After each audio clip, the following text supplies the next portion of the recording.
Welcome to Shine, Delusion, Shine, the radical art of dreaming beyond boundaries. I am Vicki Todd, and together with Dr. Pat, we will learn to push the boundaries of our minds, to think delusionally, and create fertile ground for our big dreams to seed, grow, and manifest. Each episode, we will gain more ability to think delusionally and cultivate beyond boundaries faith that we can accomplish dreams which seem unreachable. Shine, Delusion, Shine is a springboard to believing, dreaming, and thinking beyond the ordinary, and a catalyst to living a more fulfilling, destiny-driven life. You are born with dreams, gifts, and talents you are meant to use to make this world brighter. Let your delusional dreams shine. It all starts now.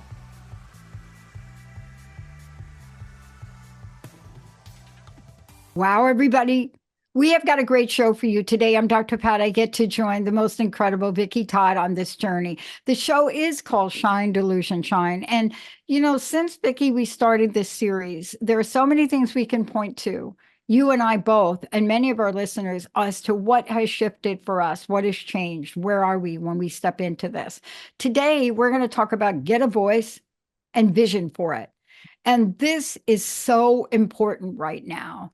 The whole theme of getting a voice is one thing, but without a vision, without this beautiful way to look at the world, we limit ourselves, don't we, to what we can create. So let's start with the thing that most of us right now wish we had a pill for to stop. And that is our mind, our thoughts. Tell us a little bit about that and how they impact our delusional dreams.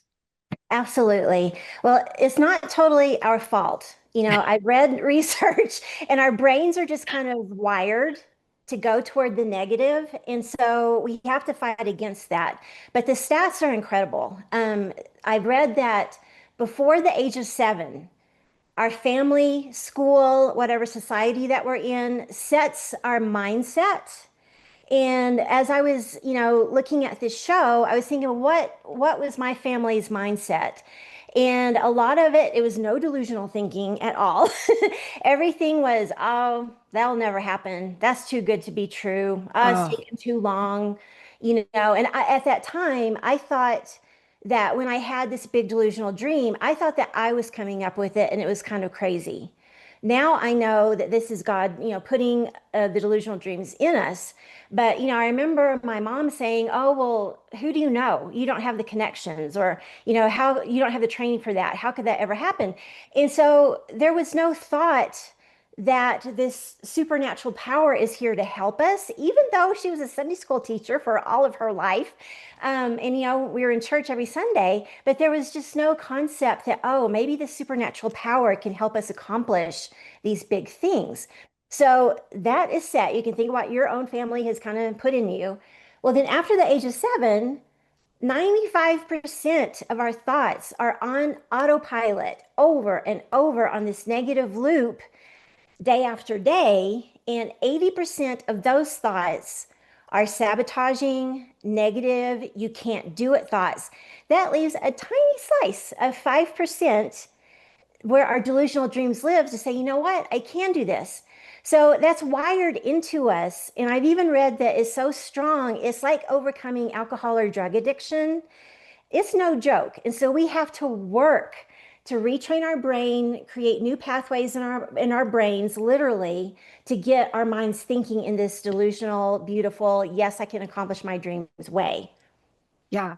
And, let's talk about this because we understand this kind of input we get from growing up. Now, the good news for me is my birth mom, although she did ultimately commit suicide, and again, not from her sense of self, but my dad basically put her on drugs and to keep her quiet.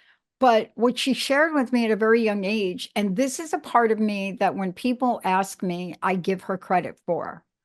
This is a woman that could dream big. Her frustration was in not being able to get what she wanted until my dad finally gave it to her. She was an entrepreneur. She wanted her own store. He finally gave it to her. So, I was surrounded by a woman that was so full with love, but also great vision. Yeah. And, so that part of me took a while after a life of alcohol, etc., big corporate ego, get how much money can you make, all of that. We get to the point now, and this is the question. We get to the point now where here we are. And how do we move past the you'll never do it? Because we see commercials about people, infomercials. I think of Mangiano, who created the mop, that Mm. mop that. So help us with this. How do we get past the downloads from our parents to get us to our true north? I want you to hear everything today, people, but the thing that you should take away if you hear nothing else, when you say the words, I am something, that is prophesying your future. Those two little words, I am, and whatever you put after it, that is so powerful. And so if we're stuck in this negative loop of, oh, I'm tired, I'll never accomplish this, I'm not smart enough, I don't have the right connections, I don't have the degree, you're prophesying that, and that's going to create more of that in your future. So, with your words, you can either curse your life or you can bless your life. And so, when we say, I am strong, I am talented, I am creative, I am an entrepreneur, I can build this business, then you are prophesying your future. And just make sure whatever you say after that is what you want. And you have to, again, you have to train yourself to do it. Because I catch myself all the Yeah. time thinking, oh my gosh, I'm so tired. How am I going to get this project done? Time is running out today. And I'm like, nope, don't say that. Don't say it out loud. Change it. Say the exact opposite. And I usually put a thank you in front of it. Yeah. Thank you, God. I have the strength of eagle's wings today. Thank you. Yeah. You're accelerating my process and expanding the time. Thank you. I have the endurance to accomplish this Yeah. today. And so flip it like a pancake. Say the exact opposite of what you're feeling. I love this. And let me tell you why. This is so powerful. Here it is. And I want you to comment on this. My staff has been very patient with me. We're going through a lot of transitions, but it started with my interview with Bob Parsons, the founder of GoDaddy. And he said a lot of things, but there was one thing that he said out of everything was, you know, one day I woke up and I asked myself, why am I paying for this headquarters space? And every month paying this, we're GoDaddy. We can work from home, Ah, right? good point. That planted a seed, but I couldn't get there. So I had to get to the place where I said, because we're not happy with our current space. It's just they've never lived up to their promises. So I found a solution to get us to move. But I never said, I am moved with ease and grace. We are able to work from home. Every producer has a home studio. It took me months to get there. And finally, it hit me. And I walked in one day and Jessica set it all up. Our producers will be working from their studios at home. Each of them are producers, each of them in their own right have their own studios. So I was holding on to an old thought from Yeah, my corporate career. yeah, People don't work from home. Really? GoDaddy people do. yeah. And so, given our technology, given everything we have, given the quality of our producers, it was like, hey, who wants to work from home? Absolutely. And I want to say thank you to the producers because they are awesome. So thank you, thank you. But yeah, I mean, you're in Washington State, I'm in New Mexico, and look, we're doing a show. So it makes absolute sense. And then there's another thing I want to talk about. Let's get to it. Um, let's have you talk about where our thoughts come from and the subconscious part of that Mm. and how they come in and schedule us for default programming. Because you've been through it and I've been through it, but we're not there now, right? Right. Yes. And I'm not saying I am perfect. I am still working on it. Me And too. so I really, it took, I quit my professor job at Quinnipiac University in Connecticut 10 years ago, right now. So it was spring 2015 that I said, see you later, quitting. Yes, I'm tenured. Yes, I'm chair of my department. I want to go do art. Do I have a plan? Not really. Bye. So it took me I was still kind of in that negative, how will this work? I don't know if I can do this. I actually worked with a life coach that summer, and she was in Washington State, and I flew in and visited her. And so I could not say at the time, I am an artist, because it was so pounded into me that that will never work. No one wants your stuff. You're going to fail at this. And so she did that psych K, where you put your arm up and she'll say Yeah. something and Yeah. she'd say you're an artist. And my arm would just flop down.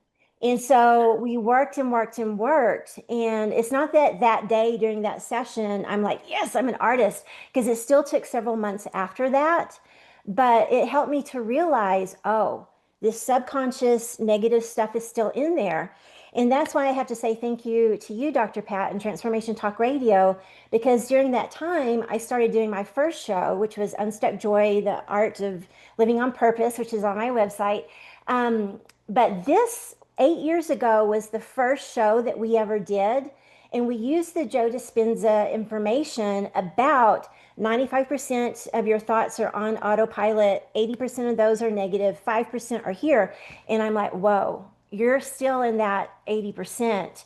You need to pump it up. And so I started, retraining my brain from what I had grown up with. And it was hard to do. It's taken years. And 10 years later, I'm so much better than I used to be. Like I said, if I have a negative thought, I'll flip it on its side. Sometimes if I'm really tired, I get negative and I think, oh, you're not doing it. You're not doing it. You're not doing it. And so I'm like, don't say out loud that you're tired. I am strong. I am well equipped. I have fortitude. I can accomplish this today. And so I don't want people to think that, oh, just flip a switch and you can do it like that. It does take work. Because, like we said, it's like overcoming alcohol or drug addiction, which is really hard. And you're working from 80%, 95% to get into that little 5% to say, yes, I can accomplish my delusional dreams, and this is not unreasonable. Yeah. So stick with it and be consistent. And another thing I think is so important, fake it until you make it. Oh God, There's yeah.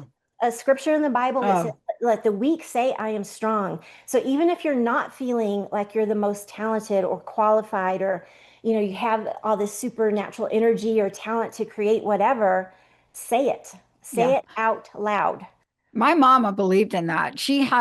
If my mama was still alive today, she would be the modern day Joel Osteen, female Joel Osteen, Yay. because she had her own interpretation of the scriptures. And, I didn't know at the time if she latched on to his dad, but she had a whole, and we're talking about a Southern Baptist woman, she from Yeah, Deep South, but that's where I she grew up raised in. us differently. And I want to talk to you a minute about once we get to that. I am. Okay, so I need tools. I don't know what you need, but I need tools. Mhm. I This morning I read this thing called You by Ernest Holmes. I read High Mysticism by Emma Curtis Hopkins. I pulled up my Joel Osteen I Am, Yep. and I read them out loud Yep. but then there's a next part. After you practice or fake it till you make it, there's got to be an action. I consider and say, I am blessed, I am well able, I am successful. But then you find yourself wanting to take a next move. Tell us how we get that next move action going. Oh gosh. Well, let me give you an example of the opposite of that. Um, I live in a condo, and my next door neighbor, we share a wall right here. Um, she has been going through some sort of blood disorder, and they've been flying, back and forth from Santa Fe, New Mexico, to the MD Anderson Center in Houston. And I saw her when she was, really in the big middle of all of this. And I said, I am praying for you to have full recovery. And she actually said to me, now, Vicki, we have to be reasonable. And I was like, oh, well, that's taking the air out of the balloon right there. And so if you're going to have that kind of a mindset, that's really negative. I haven't talked to her in a long time, but guess what? I'm still praying for her every day Exactly. behind her back. Yeah. But, Yeah. don't do that, turn Yeah. it around. So saying it out loud, super important. I used to say everything just quietly in my head. And then I read that it's important to give voice to it, and somehow that gives it power. And so say it out loud. My I am statements, like you have yours on a list, I say mine in the shower every morning. So say them out loud. Another thing is have something in front of you that you can see. So you have your list of I am statements. I still have the old fashioned paper calendar. Yay. So Linda does too, so I'm not laughing. okay, okay. Well, I have post-it notes that I've written positive things. Billy Porter's mom, God's delay is not denial. Prepare for victory. What's my other one? Blah, blah, blah. Thank you, God, for exceeding my expectations. And so I switch it every week. So I have that. I have never been a vision board person, and you're probably much better at these things than I am. But 2 years ago, I created a big vision board on a large poster board, and I have the same one and keep adding to it. So I put it in a room. It's a laundry room, but not where my washer and dryer is. It's in a room where I air dry clothes. So I know that I'm going to be in there, several times a week. But now I started, making copies of like this painting. Yeah. I just finished last night, thank God. Um, Wow. I am working with two coaches, on an ancestral memoir, writing, writing, writing. And one of the coaches said, you may want to do a painting of what you'd like the book cover to look like. Well, of course, I'm sure she's thinking of a small canvas. And, Pat, I can't do anything small. I can't either. So this is a 36 inch by 36 inch. And I finished it last night. Beautiful. And so it has, we've talked about my ancestor symbols. The moth is my grandmother. The deer with the flaming heart is my great grandmother who died in the fire. The snake wrapped around the flower snake is my mom. One of my symbols is butterflies. And so she has the headdress. And so now I have this in front of me to look at for the whole next year when I'm working on my ancestral memoir. And that gives me strength. And I've also created an ancestor altar. I've never been an altar person, but one of the coaches, we do an ancestor constellation each month, and it's crazy how that changes. And so now what I did was I printed out small photographs of all of my ancestors and super glued them to rocks. And so they're all there, and I Oh, can kind of yeah. move them around. And Yeah. I made a copy of the sketch, a tiny to put in front of them, but I need to make a copy of the color version. So Yeah. anything, paste stuff on your bathroom mirror, put it in your closet, put it on your desk. Anything that gives you a symbol of what you want, when you see it, it may be routine every day that, oh yeah, that's there. I'm not really thinking about it, but it worms its way into your subconscious and it gets down into your spirit. And eventually you will see stuff to start happening. Yeah, I love this. One of the things that I get asked about is my background here at my home studio. And I never really comment on it because I mean, I set it up from energy. Behind me, you can't see the rocks. But the other day, somebody said to me, "What is that on the wall?" And I said, "That's a picture that my acupuncturist mom painted for me. It's a special Asian message for good Yeah. luck." They said, "No, not that. What are these other things? Let me move. What Okay. is those other things you got on the wall? What is that?" And then they said, "That's glass, right?" I said, "Oh, yeah, yeah. I love working with glass. I did those glass pieces." And they said, "You did those pieces?" And I said, "Yeah, I love art. I was going to be." They said, "You did those pieces? Why aren't you selling them?"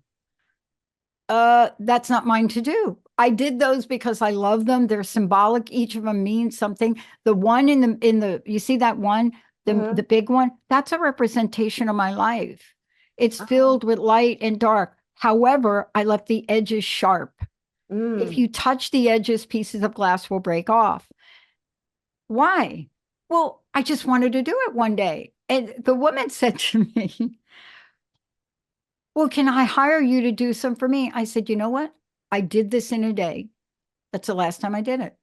And people don't get that because Yeah. that's not my life purpose. What you're talking about is your life purpose. And by the way, my vision board, you're right. I have a gold canvas vision board, large. I have lights running through it, and I use Velcro to paste Oh, my visions on it. So because you manifest them, then you got to take them off. that's But let's true. talk about this for you because how do we get from where we are to change our vision channel? Okay, so negative thoughts and negative visions are going to play like a movie in your mind. It's just what happens. I don't think we'll ever get to a point where that doesn't happen. So recognize it. Recognize when it comes into your mind that, oh, you'll never accomplish that. Or, you kind of see yourself going to an interview and absolutely blowing it, just failing. So change the channel And again, do the opposite. And so, visualize yourself doing something else. I have some great visualizations of myself, and I haven't really said them out loud to people because they sound outlandish. But I see myself sitting with Oprah with this new ancestral memoir, and I am Exactly. an Oprah book club author. Exactly. I see myself going on a national, international book tour with this book. I see the book becoming a stage play. And you know what, Dr. Pat? Don't you know Chef Rossi? She did The Raging Skillet. Okay, I love Chef I Rossi. do Now too. she is a poster child for your brand, Delusional, Yes. right? And all the people that told her no. Yes. Well, when I lived in Connecticut, teaching at Quinnipiac University, and I loved going to theater, and I was in community theater, and I didn't see her show, but I think it was Theater Works Hartford and Hartford, Connecticut, and that's usually kind of a testing ground before stuff goes to New York. And so I was on their mailing list, and I got an extra large, postcard about her show years ago, The Raging Skillet. That postcard has traveled with me from Connecticut. I left in 2016 to Washington State to Santa Fe. I moved here in 2018. It was sitting in the floor of one of my closets because I would see it. And I saw that when I was doing my vision board 2 years ago. And I thought, oh, let's put the Raging Skillet thing on the vision board. Because what I love about that, she had written a memoir and a theater producer picked it up and created a show. And that is one of my deep dreams. And so I keep looking at that. I've been producing my own stuff, my one woman show. We had the one night reading of my second play in February. And so this hasn't quite happened yet. But hey, maybe this Oprah Book Club book is the one to go to international stage. And so, but I have that and I haven't taken it off yet because it's still out there. Well, I got a better idea for you. Okay. I'm going to ask Stephen to pull that clip that you just shared with Chef Rossi, and I'm going to send it to her Okay. with your permission. Yes. Because what you just did is you talked about how people, albeit through this network, but this is what we're all about. We are the king and queen of ripple effects. That's Yes. what we say. But you see, Butterfly. what you've done is you put it as a reminder because you could have buried that. But Yeah. even today, for you to talk about it, you're still inspired from it. Oh, And yes, Oprah Book Club, we look, follow the breadcrumbs. yeah. Yeah. Well, the reason I met you in 2016, 2017 was my little tiny book called Unstuck. I One know. Heroine's Journey to Following Her Life Purpose, something like that. Yeah. And I, it's such a small book. And so, I had done that. I think it was in fall 2015 when I wrote it. I did my one woman show, did 4 performances of that, did the one night reading of the second show this past February. And there's a temptation to think, well, none of that went anywhere. But I've been working on this ancestral memoir. Guess what I'm dipping into? Going back to the script of the one woman show and not just copying pasting verbatim, but the ideas, going back to Unstuck from 2015 because I'm a different person now, 10 years later. And so, but I can see, oh, that was really good, that thought that you had. So I am able to take from those different wells into this new memoir that I'm writing, this new project. Nothing is ever wasted. And so, when you've got that intuitive hit that, oh, I like that postcard about that show, I'm going to keep it. Or don't get rid of that script, keep the Word document of it because you never know what will come back and you can use it for your future delusional dreams. But this is what we're talking about. And let's get to the why we're talking about it. It's, you know, we have stepped into a different arena for our company. And, for the longest time, my thinking was very limited around it. But our area of expertise is broad. Mhm. And everything from being able to design high performing websites to creating brands to business development. But we don't do it for the outside world. We only do it for our radio family host because we're not set up to be an infrastructure that does that for the world. Yeah, And once people see the designs we do, the sites we build, they come to us and say, can you build my site? And 9 times out of 10, we have to say no. yeah, Why? Because you have to decide your focus. Hmm. And that's part of what you're talking about. You've just identified three major areas which you're focusing on. What that is it is overturning a delusional thought that says you have to focus on one thing at a time. No, we create bodies that harmonize. So let's talk about that in a couple minutes we have left. I want to ask you, bring this to the forefront because now is the time. My astrology friend said, yeah, Aries is moving into something. This is all about us. It's all about me. But Ooh. talk about why this is now. Well, just look at the world. I mean, the world is a dumpster fire at the moment. And so, that's why I love your platform so much. And you've got all of these diverse hosts bringing their gifts and light, bringing light to the world. We cannot accomplish our delusional dreams if we're constantly caught up in the dumpster fire that's going on around us. That is the 95% of crap, that's the loop going on. We've got to work through that, get to the 5% and say, I'm going to shine my light. Whatever your delusional dreams are, maybe you've given up on a dream that you thought was never going to happen. No, pull it back in. That's there for a reason. And so I think it's so important for us to shine our light at this moment. We're put here for a reason at this time. And, you know, the world, we have to make a difference in the world. We have to make it brighter. And you may think like, I have this one little match that I'm shining in this really dark world. Okay, that's going to grow. It's going to grow. And it's not in your power, it's the supernatural world working through you to, it's like the loaves and fishes. God is going to take it and multiply it. That's what I love about today. Last question, personal message, and how do people find out about you? Where do they go? Okay, my website is the best way. So vickyworldart.com, VICKI worldart.com. So my main message for today, practice those I am statements. Put something powerful behind that. Put your big vision in front of you, whether it's a vision board, stuff taped to your bathroom mirror, on your calendar, on your computer. Have it with you at all times. And like I said, it may be very subconscious that you see these things every day, but it will work its way down into your consciousness. And then that will start getting into your actions because your thoughts said out loud are going to prophesy your future. I love it. Vicki, thank you so much. You know, what I love about this show and I love about what we're doing is really twofold. One, you're not just talking about demonstrating creativity and action, but you're doing it. And that's what people want. They want to see, is she doing it or is this from a textbook? The second thing is every episode you do, you uncover a new, you literally, you lift out a new rock and yeah, sometimes from the rock comes juicy, delicious worms and other times it's some crawly thing we don't remember. But every show you do and every episode you do, it's a call to action for a positive, fulfilling life. Right. And so I want to thank you for that. Oh, thank you. Thank you for giving us the platform. Yeah, Chef Rossi, get ready. We're going to be sending you something. Thank you all for tuning us in. Stefan, please go ahead and pull that clip and I will reach out to Chef Rossi, copy you on it, and off we go. We Thank you. need to keep inspiring each other to take that next level. We'll see Yes. you all next time. Thanks, everybody. Thank you for listening to Shine, the radical art of dreaming beyond boundaries. I am Vicki Todd with Dr. Pat.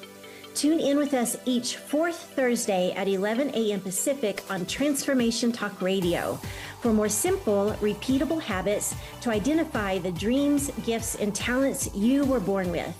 Expand your mind and believe your dreams can become a reality. We invite you to tap into the flow of the delusional realm with us to make this world brighter. For more information on living a more fulfilling, destiny-driven life and to connect with me, visit vickyworldart.com.